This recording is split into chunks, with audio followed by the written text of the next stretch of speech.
Welcome to of the record. నేను జనని. ఆంధ్రప్రదేశ్లో బీజేపీకి కేటాయించబోయే రాజ్యసభ స్థానం నుంచి పార్లమెంట్లో అడుగు పెట్టబోయే అదృష్టవంతులెవరో దాదాపుగా తేలిపోయింది. వైసీపీ మాజీ నేత విజయసాయిరెడ్డి రాజీనామాతో ఖాళీ అయిన ఎంపీ సీటుని బీజేపీకి వదిలేయాలని సీఎం చంద్రబాబు నిర్ణయించారనే సమాచారం రాజకీయ వర్గాల్లో పెద్ద రచ్చకే దారితీసింది.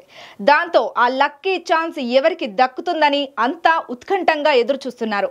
ఇంతలోనే అనూహ్యంగా తమిళనాడు బీజేపీ నేత అన్నామలై పేరు తెర మీదకు రావడంతో మొత్తం లెక్కే మారిపోయింది.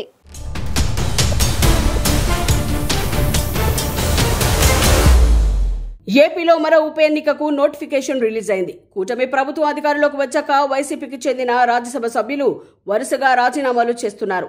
ఇప్పటికే మోపిదేవి వెంకటరమణ, బీద మస్తాన్ రావు, ఆర్ కృష్ణయ్య వైసీపీతో పాటు తమ రాజ్యసభ సభ్యత్వానికి కూడా రాజీనామా చేశారు. దాంతో ఖాళీ అయిన 3 స్థానాల్లో టీడీపీ నుంచి బీద మస్తాన్ రావుకు మళ్లీ ఛాన్స్ ఇచ్చారు. మోపిదేవి స్థానాన్ని సానా సతీష్తో భర్తీ చేయగా ఆర్ కృష్ణయ్యను బీజేపీ తరపున రాజ్యసభకు పంపారు. ఇప్పుడు విజయసాయిరెడ్డి రాజీనామాతో మరో ఉప ఎన్నిక అనివార్యమైంది. అయితే ఆ స్థానాన్ని బీజేపీకి ఇవ్వాలని టీడీపీ అధినేత చంద్రబాబు నిర్ణయించారనే ప్రచారం సాగుతోంది. దాంతో ఏపీ నుంచి ఎవరిని రాజ్యసభకు ఎంపిక చేస్తారనే దానిపై జోరుగా చర్చ నడుస్తోంది.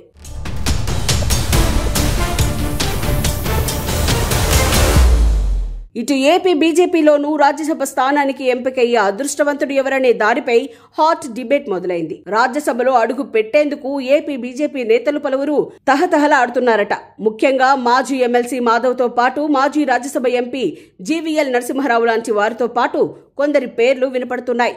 కానీ అధిష్టానం ఆలోచన మాత్రం మరోలా ఉందనే వార్తలు వినిపిస్తున్నాయి. ఏపీ నుంచి ఖాళీ అవుతున్న రాజ్యసభ స్థానాన్ని ఇతర రాష్ట్రాలకు చెందిన నేతలకు అవకాశం ఇవ్వాలని బీజేపీ నేతలు ఆలోచిస్తున్నట్లు కమలం పార్టీ నేతల్లోనే గుసగుసలు వినిపిస్తున్నాయి.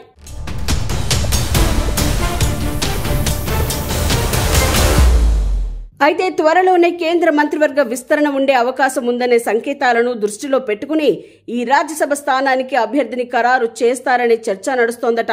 కేంద్ర కేబినెట్లో చేరే ఇతర రాష్ట్రాల నాయకులను ఏపీ నుంచి రాజ్యసభకు పంపే అవకాశాలున్నాయని ఢిల్లీ నుంచి సిగ్నల్స్ అందుతున్నాయట. 2014-19 మధ్యలో టీడీపీ బీజేపీ మధ్య పొత్తు ఉన్నప్పుడు కేంద్ర మంత్రి సురేష్ ప్రభుకు ఏపీ నుంచి ఛాన్స్ ఇచ్చారు. ఇప్పుడు తమిళనాడు బీజేపీ మాజీ అధ్యక్షుడు అన్నామలై పేరు బలంగా వినిపిస్తోంది.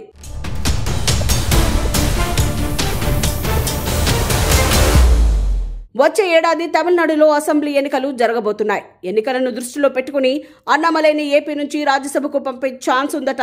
అన్నామలైను పెద్దల సభకు పంపి కేంద్ర మంత్రివర్గంలోకి తీసుకుంటే అసెంబ్లీ ఎన్నికల్లో బీజేపీ అన్నాడీఎంకే కూటమి బలం పెరుగుతుందనేది బీజేపీ నేతల అంచనా.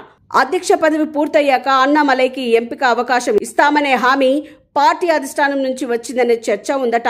2024 లోక్సభ ఎన్నికల్లో నారా లోకేష్ కూడా కోయంబత్తూరులో అన్నామలై తరపున ప్రచారం చేశారు.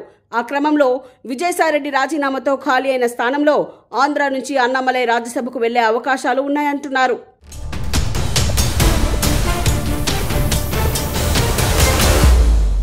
మరోవైపు బీజేపీలో సీనియర్ మహిళా నేత కేంద్ర మాజీ మంత్రి స్మృతి ఇరానీ పేరు కూడా వినిపిస్తోందనే ప్రచారం సాగుతోంది. గత ఎన్నికల్లో ఆమె అమేథీలో రాహుల్ గాంధీపై పోటీ చేసి ఓడిపోయారు. స్మృతి ఇరానీ లాంటి మహిళా నేతలను కేంద్ర కేబినెట్లోకి తీసుకుంటే పార్లమెంట్లో బీజేపీకి బలమైన వాయిస్ ఉంటుందనే ఆలోచన కూడా అధిష్టానం చేస్తోందట. దాంతో వీళ్ళిద్దరిలో ఎవరో ఒకరు ఏపీ నుంచి రాజ్యసభ ఎంపీగా వెళతారని రాష్ట్ర రాజకీయ వర్గాల్లో చర్చ సాగుతోంది.